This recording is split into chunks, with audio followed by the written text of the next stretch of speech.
Hello, and thanks for joining us for today's episode of Constructive Conversations, the podcast where we aim to bridge the gap in communications between contractors and customers. Today on the show, we have Mike Payne, owner of Payne Roofing, the largest roofing company in Calgary. He shares a lot of his wisdom about how to pick the right roofer, what you should look for in your roofing company, the future of solar shingles, how to make sure your solar panel installations go right, and a lot more. So I hope you enjoy this episode. Thanks for joining us on the podcast today. Tell us about you. Tell us about your business and how it started.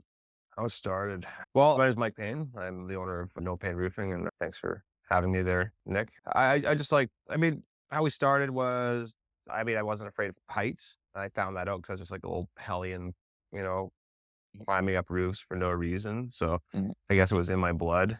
Small town, just bored. So I had to, test out the heights thing. And then I went out first off, I was the youngest entrepreneur, I think, in Alberta. I started a business at 14 years old, just doing the basic thing, kind of typical, just going cutting grass, and kind of turned into like a snow removal, lawn maintenance kind of thing. I was in a small town of Vulcan, and I was doing like 150 lawns a week towards the end of it. So it's doing pretty good. Yeah. But being 14 years old, I didn't realize what I had, and but by the end of it, I think I was like 19 or 20 or something like that.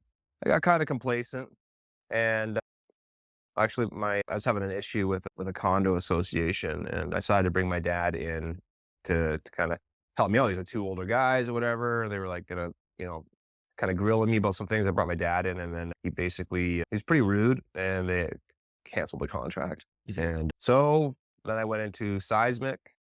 I went into, all kinds of things, road building, the rigs, working at the bottom of a way down in Jameson when they were building that big skyscraper. I was grinding walls.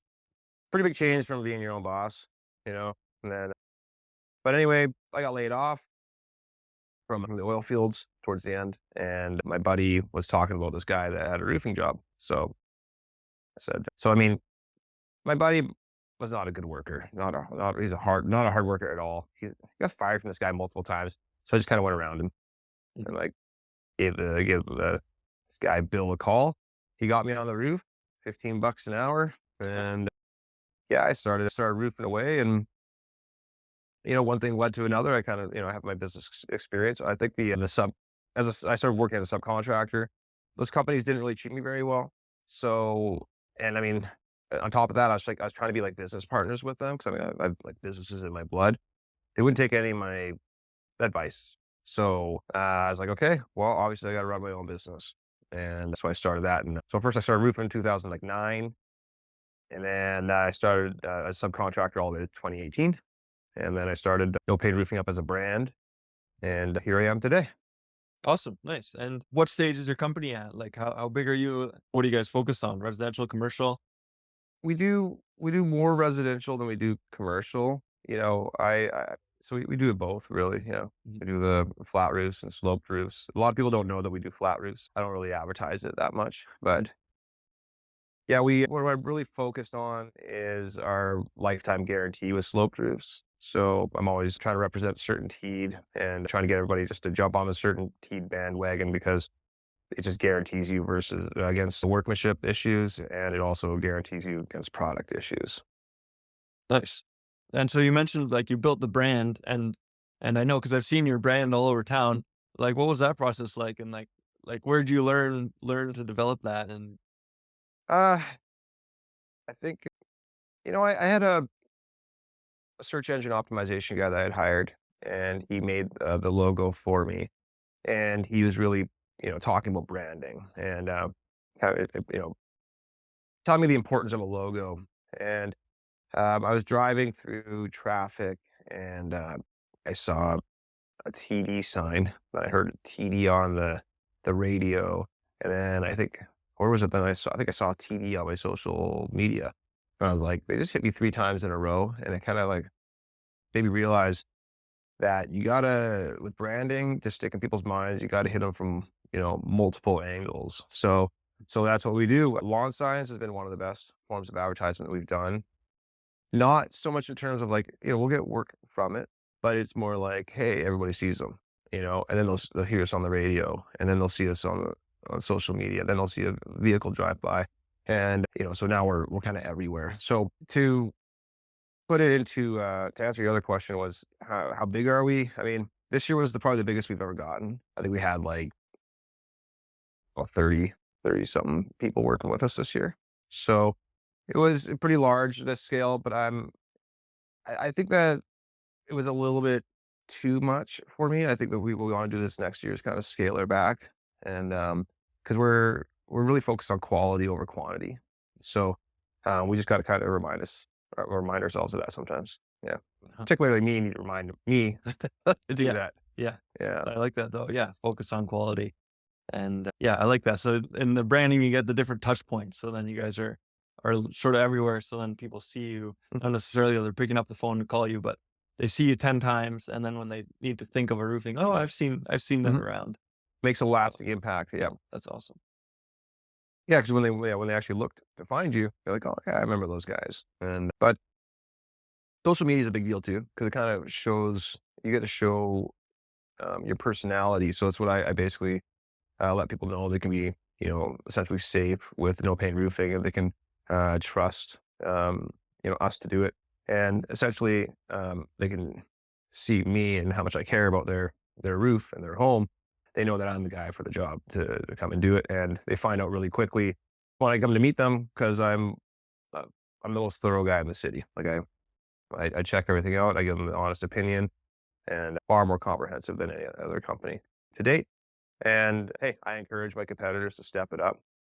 I was actually hearing somebody saying that some of my competitors are upset because I'm creating waves in the market. Like, I mean, Wow. I'm changing the way people do things because they keep losing against my bids. Mhm. One of the big things is the ventilation. Nobody knows how to do it, and a lot of these company owners aren't willing to step up to the plate and actually learn how to do it. And even if they know how to do it, they don't bother to teach their guys because they don't care, and they don't care as much as I do. So they're never going to win. It's always just going to be basically No Payne Roofing at the top until somebody else actually, like, say, in short, just cares truly for what's going on, and kind of, I wouldn't necessarily say putting profits aside, but just giving the customer the best bang for their buck.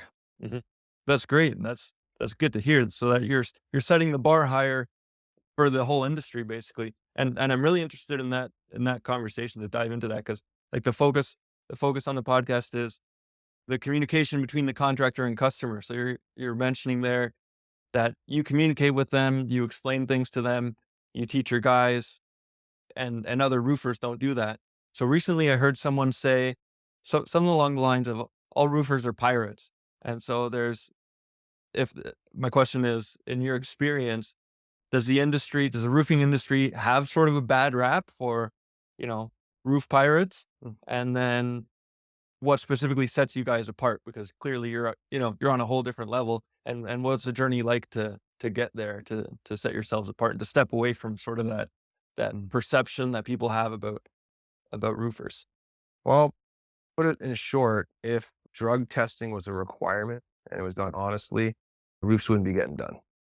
So we're in an industry where most of us are outcasts, we're dropouts, we've suffered family abuse and things like that. So a lot of us are the people that kind of went under the radar and were deemed to be nobodies and things like that. So it is a rough industry. I've seen all kinds of things totally unacceptable out there. But that being said, there's a lot of passionate guys out there too that do a really good job.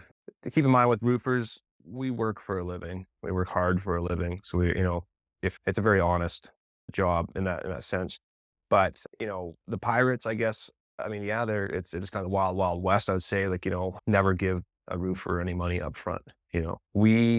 What we do is we take a deposit as soon as things are seen. Like, basically, so when the materials arrive, it's like, okay, now I want my 25%. When my crew arrives, then I want 25%, and then 50% when it's all done. You know, and then that way, I know I'm safe because whenever a homeowner hires a roofer, you're both taking a risk. The roofer's taking a risk, and it's a trust thing that's going on. But yeah, absolutely, I mean, it is true. The stigma is real, and hey, in a way it's good for us because we're changing things up, you know. Uh-huh. And what advice would you give? Say there's somebody in another city and they care about their customers, they want to deliver a high quality product. What can they do to set themselves apart and set the bar higher for their business? In regards to roofing, Yeah, yeah, yeah. Say they're running roofing. I think that the best thing you can do is get um, manufacturer certified. So one with our venting, we're with Lamanco, and and then we're with Certainteed. So Certainteed, they have this master shingle applicator program, which basically ensures the homeowner against workmanship issues. So it's a huge deal. I mean, so it's like, okay, uh, guys screw up. Hey, it happens. It happens on my side, but you know the but it happens everywhere. Like, I mean, I'm very strict with my guys, and I do inspections, I do all these things, and still, you know, workmanship issues happen. So when you have that extra layer of protection with Certainteed, even if I go out of business or I die or whatever, you still have a workmanship guarantee. And the workmanship issues generally don't start until you know year 5, year 10, something like that. So Oh, we guarantee our roofs for 50 years. uh-huh. Never have to buy a new roof again. So I think that if anybody wants to step up their business, it's to work with their manufacturers and find who has the best product and best warranties. Uh-huh. Okay. And let's take that from the customer perspective. So say there's somebody and they're not in an area where your company particularly services. What should they look for when they're hiring a company so they can get a reputable roof, so they can get a warranty that's actually going to be valid? Well, there's a few manufacturers out there that have these kind of warranties. So Owens Corning has it, Gaff has it, Certainteed has it. So basically just check for the manufacturer that actually guarantees the workmanship. Okay, because a good product, if you just have a product warranty, which the vast majority of roofs have in the city, or any city, they just have a product warranty. So if the roofer high nails it, or they don't space it properly, or don't overhang it, or they don't put the underlayment on right, or whatever, it takes that warranty and just brings it to a zero. It's void. So that's why you want to just put it all in the manufacturer guaranteeing the workmanship and the product. Then that's what a homeowner should go for. Uh-huh. And touching more on the customer and what the customer should look like. So say they go to two companies, somebody gives them a really low bid. They say, "Yeah, we can get it done. Don't worry about the warranty. You're going to sell your house." And then they have a more reputable company come in higher. What should they look for in those quotes? What's that difference, and what's Mm. worth the price? Well, first off, I always say go with the lowest quote if you're getting the same thing as the higher quote. I mean, why would you pay more for the same Ferrari or the same Corvette or whatever? So if you're going to go with the higher quote, make sure that they're offering more. Mhm. So you're going to have to read a bit of the fine print. You have to get in there and see what are they specifying, what products they're using. Are they specifying how the warranty works? Were they comprehensive in their inspection beforehand? Do they make you feel comfortable in the in-person meeting? So, just because somebody has a brand and they're fancy and all that, kind of that, the dazzling quote and everything could be deception. It may not be, you know, there's also things like way too much detail. Like I don't have to, when in my quote, I'm not there to teach you how to roof. I'm there to tell you what you're getting. That's, if you want to know how to do it, or then I wouldn't be there really. You just do it yourself. Mhm. So, but I mean, yeah, check out what they look like. Are they treating their job seriously? Do they look professional? Do they seem knowledgeable? And if that's the lower quote, then go with the lower quote, I would say. Uh-huh. So so you want to make sure you're checking apples to apples on the quotes, and then you can judge the lower one, but don't get caught by it's a lower quote, but they're missing stuff, or they don't like, they're not certified installers. They're not. Yeah, if it's if Yeah. it's if it's way too vague, then I Mhm. mean, there's such thing as I think like too detailed, and there's such thing as just way too vague.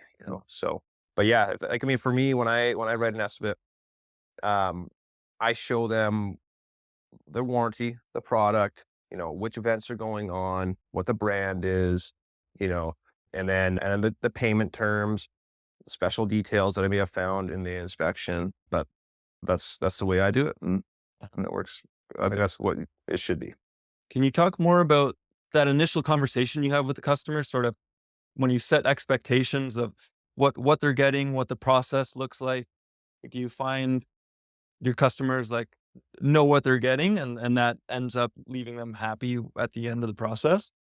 I think most of them, yeah. Some of them really just want to get it done. Like I mean, they give me a call. They don't care about the color. All they want to know is that it's just like that it goes on. Maybe nobody wants green, I guess, or hot pink. They don't make those shingles, but if they were there, nobody would buy them. But a lot of people just want it. They call us because they know we got good reviews. We can get it done properly, so they just call us and get it done. But I particularly I cater to the particular picky people. That's kind of how I am. So, um, but does that answer your question? Yeah. As part of your process, are you on the phone with the customers initially or like when you're presenting the quote? So when somebody calls me, this is one thing I love about my industry is that I can Google Earth their roof and I can let them Mhm. know how much it's going to cost approximately before I arrive. Well, So they give me a call, ask them why they want to get it done. I get all I kind of, well, essentially what I do is I qualify them over the phone. See, are we going to be a good fit? If I get a good feeling for them, then I will arrive. But we will talk prices before I arrive, as I don't want to waste their time or mine with some kind of sticker shock kind of quote. mhm. 'Cause we are generally the more expensive estimate of the Uh-huh. of the bunch. Yeah. And so, like you said, you've got the reviews and people pick you over the competition.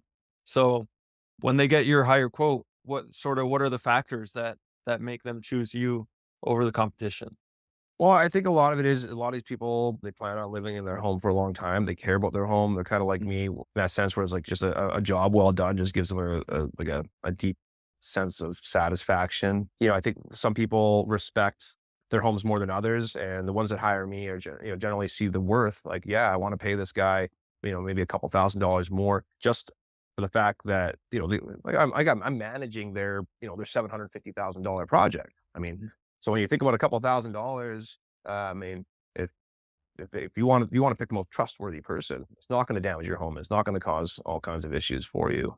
Uh-huh. And yeah, because a bad roof job, particularly when it comes to ventilation, can destroy your house. Like the ventilation is the silent killer of most homes. It's like you don't know because nobody looks in the attic, Yeah. and when they finally do, because there's a problem, they see it through the ceiling, and there's just mold everywhere, and all their insulation needs to be pulled out. Maybe they got walls and things that the water's just been going behind, and it just hasn't gotten through the paint yet. So it could be quite devastating. So that is why people choose me to manage their project. Yeah. So saving a couple grand on the short term up Mm. front could cost them, hundreds of thousands of dollars in remediation down the Potentially. line potentially. Yeah, potentially. Yeah, nothing's more expensive than doing the roof twice. Yeah, Mhm. a lot of things I see that happen is the decking isn't very good. So there's this type of plywood that just is prone to delamination, and because ventilation is generally just a problem with most projects, most roofers are scared to tell them that, hey, this is going to double the price of your project or increase it by 50% or whatever, or they just don't know and they just roof over top of it. And then the nails start coming through the shingles. And then I have to come in there and say, sorry, you got to rip this whole roof off and we have to redo the plywood. And then it's like, it was just done. Well, sorry. I mean, that's what happens when you don't hire a guy that knows what he's doing. Yeah. So say you're in a project and you uncover that and you find out the plywood's delaminating or whatever, there's problems. How do you communicate that to the customer? What is that They conversation? already know in advance with me, so I go Okay. inside the attic. Yeah, so it's one of the big things that a lot of guys don't do, again, is go inside the attic. I mean, there's no surprises when you do that. So, what I usually do is I'll say, "Hey, this type of plywood is known for this. It looks okay from here." I'll get up on the roof, I'll jump around, whatever, but sometimes when the shingles come off it, the integrity will decrease. So, Right. yeah, I mean, so it could look fine and it could not be fine, but I at least let the homeowner know this is what it could cost if this is the case. And most of the time, I just tell them, hey, it looks good up here. It's great. You don't have to, no extra costs. You might have a little bit of rot around the edges, and that's about it. Okay. So you set the expectation beforehand and Yeah. then so there is no sticker shock or like you said, other contractors who are afraid to increase the scope and say, hey, we need to fix this. Well, that's the thing too. Yeah, they'll be mid project, or they open it up, and like, uh-oh, but Mm. they're so hard up for work or whatever, they just don't say nothing. You know. I mean, I come in with a lot of tools too. Like when I come in, I have my thermal gun. I have a snake in case like there's a spot of like if it's a vaulted ceiling or something, I can drill a hole and just feed it in there and kind of look around. So yeah, I mean, there's really not a whole lot that I won't find when it comes to roofing. And of course, sometimes I screw up, but the vast majority of the time I'm pretty bang on. Uh, Is there any area like in your field that you wish customers were more informed about in general? Like that, that people generally just aren't aware of? I think it would be basically the fact that, like, kind of going back to what you're saying about the pirate thing, that you're getting involved with some people that are pretty questionable, and that you got to be picky about that. It's just not every roofer and company's the same. If my, I mean, you got to understand who is coming to your roof, hire this company, So there's that, and then the warranty. I mean, I find a lot of people just, not a lot, but there's a good portion of people that don't respect the warranty. They don't understand the absolute importance of having a lifetime guarantee versus a limited warranty. We know you have good reviews, you're reputable in the city, so I'm assuming your crews, you have good crews who are performing the work. How do you find those people, and what's the process like to get the qualified employees who can represent your company work? Um, it's always whenever I bring on somebody new, it's always a work in progress. Even the most experienced guys, I have to train and tweak. It's a constant thing. I need to inspect their work. I need to come and do midpoint inspections. It doesn't matter how long they've been working with me. It's just, I think it's just a thing where sometimes people get kind of lost in the moment and things can be hard or things or whatever. So it requires midpoint inspections, endpoint inspections. Mhm. And so, yeah, I mean, that's how it is. I've had guys, my oldest workers now have been working with me since like 2016 now or something like that. So they're very good. I put a lot of work into them, but it's a lot of work, upgrading and keeping on these guys. One of the biggest problems I have is I'll come across a guy that's been roofing for 10, 15 years, and I'll be telling him, "Hey man, you're nailing the cap wrong." And they're like, "How? What do you mean I'm nailing the cap wrong? I've been doing this wrong my entire life." And they get really upset. Some of these guys, it's like, I don't care. I have to. And what's funny about it is that they always say, "Okay, well, that's your way." It's like, no, it's not my way. Like, like open up the manual. See, that's where the nails go. This is where the overhang is. This is the spacing. And they don't realize that so many manufacturers out there have different specs. Some of them have different spacing. Some of them have different kind of protocols. Some of them let some things slide, other ones don't. So, yeah, I mean, it's like I said, it's a constant work in progress. Trying to battle complacency and all that. Mhm. Yeah, so then I imagine you're constantly updating as manufacturers come out with new specs, new products. You have to go back and make sure all of the employees are up to date and up to speed on the new processes. Hmm. Yep, and I continually retrain my guys. So tomorrow, actually, we have a ventilation course. So we have everybody showing up to my home office there, and we're gonna all get recertified with Wabanco. What's your favorite type of customer? Your favorite type of work to do? I'm a fan of easy.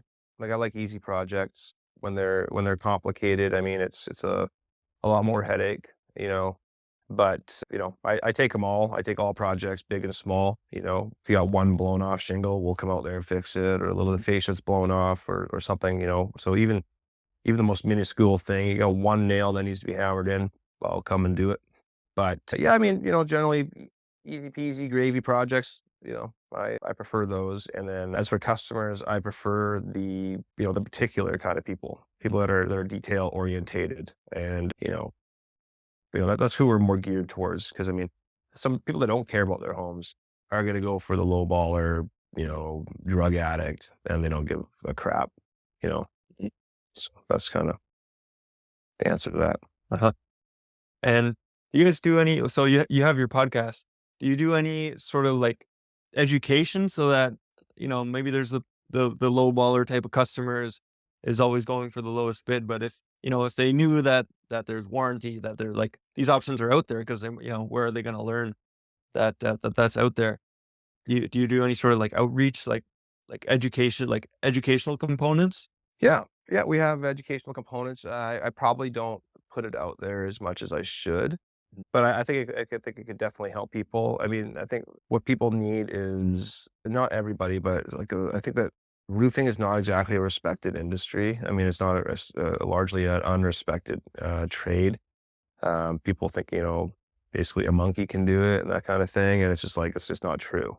So if it was true, I wouldn't be out there. I mean, I have 3 crews full time fixing other people's stuff so that's what we do all day long. Where do you see, like, in the future? So you guys are setting a new bar. Like, where do you see the industries moving towards? I think it's moving towards solar, to be honest. Uh-huh. I think all shingles are gonna be solar pretty quick. Uh-huh. Yeah. Okay, cool. That's really cool. Like, what makes you say that? Well, I went to a trade show earlier this year to Dallas, and thanks to Beacon, my supplier, they paid for the whole thing, sent me out there. But yeah, every single shingle manufacturer was showing their prototypes of Wow. these solar shingles. Wow. So I've only seen like the Tesla, the solar signals. Is it a similar thing to that? Is there a lot of variety We coming got out? a lot of variations. Huh? Yeah. Yeah, there's all kinds of companies coming up, companies you haven't even heard of. It's a big competition right now, basically, to be like who's gonna come out on top of with these solar shingles. But I see it as a good thing. I like it. They look a lot better than those big old panels we have right now, Mhm. and it's also opening up a lot of work too. I mean, we actually just recently started offering solar panel cleaning. So soon it's gonna be solar shingle cleaning because if you don't clean your shingles, you could lose like 20% efficiency, maybe even more. Wow. Wow. I did not know that Mhm. 20%. Mhm. So does that change sort of the scope of the business? Like, are you going to need to have electricians on staff now if you guys are in the Mhm. future installing the solar shingles? Yeah, I think that basically just with a little bit of certification. I'm not totally familiar with all this yet, but from what I understand, doing the connections for the shingles is not going to require the electrician's certification, but the main hardwiring and everything is definitely going to require an electrician. Yeah, to tie it in. Yep. And so when you're at the trade show, did they give any like timeline? When do you expect this to become more commonplace? Well, in the United States right now, it's out there. They're doing it. They're working the bugs out, luckily. And then for Canada, they keep saying it's gonna be next year. So I mean, they've already put it off a couple years now. So it's hard to say exactly when it's gonna come out. Wow. So soon. So, but Mhm. even if it's 2 or Any 3 minute. years, that's that's pretty soon. Mhm. Huh, cool. And on that topic, I've heard of, the solar panel installer companies will come in and they're just out there to sell panels, and they'll put them in over roofs that need to be redone. Mhm. Can you talk about that a little bit? What that looks like? Yeah. I think most solar companies. I mean, I don't know about this, but I mean, the ones I get involved with, um, generally, even if the roof is only 5 years old, are telling people to just replace the roof with the solar panels. But I have heard some weird things from some solar companies where I basically tell the homeowner don't hire those guys because they say, oh yeah, it'll never leak under the solar panels. You just have to just replace the shingles around them when the time is due. It's like that's not how it works. Yeah. So solar panel is guaranteed to last at least 25 years. So shingles are typically a 30-year limited lifetime product. So yeah, I mean, if your shingles are 10 years old, you don't, I mean, they're saying like the average cost is like something like $15,000 to take the panels off and put them back on again. Wow. Yeah. So you really, it's about the cost of a roof to do that. So yeah, you don't want to be stuck with that. So that's why I say again, go with a lifetime guaranteed product. Definitely go with a better product when you're getting solar panels on. But most solar companies are pretty aware and they're ethical in that sense. Oh, that's good to hear. That Mhm. most of them are doing it right.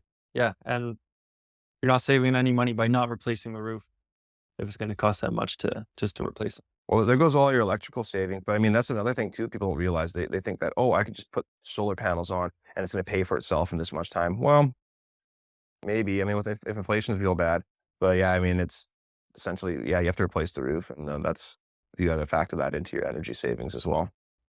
Okay. So I think that a person should be getting the solar panels if their roof needs to be replaced. If it doesn't need to be replaced, then it's like I don't see the cost benefit. Right, right. Then yeah, just wait until it's time to replace the roof, then add the panels. Mhm. Uh-huh. Okay, cool. Yeah. Any other questions? Anything else? Any other topics you want to cover? Any other topics? Well, I could say that we offer other services as well. Our slogan is exterior renovations made painless. So we also do siding and eaves troughs and soffits. We have a large network of people that can be accessed through us. I know window installers and electricians and home inspectors and real estate agents and home builders and, well, now a custom builder like yourself. Now you're not a custom builder though, you're a custom finisher. Yeah, just finished carpentry. Yeah. Okay, cool. Well, now I got another guy in my network. So that's good to know there, Nick. But yeah, I think that's all I got for today. Awesome. And can you just let people know where they can find you, contact info? Yeah, anybody can contact me right on my cell directly, 587-227-0517. Also on my website, which is nopayneroofing.ca. It's spelled Payne. Awesome. Well, thanks for coming on. That was a great conversation. Appreciate it. Thanks for having me on. Thanks for joining us for this great episode of Constructive Conversations. We appreciate you taking the time to listen and hope that was helpful, whether you're a contractor or a customer. We hope you're better equipped to have the right conversations so that everybody in the industry can have a better experience. Make sure you subscribe, follow the podcast, and catch the next one. We're releasing podcasts every week with experts in the industry, as well as customers to share their experience in construction and how we can elevate the industry by having better, more constructive conversations. I'm your host, Nick Svikauskas, owner of Calgary Custom Concepts, a Finnish carpentry company based in Calgary, specializing in high-end interior trim carpentry details.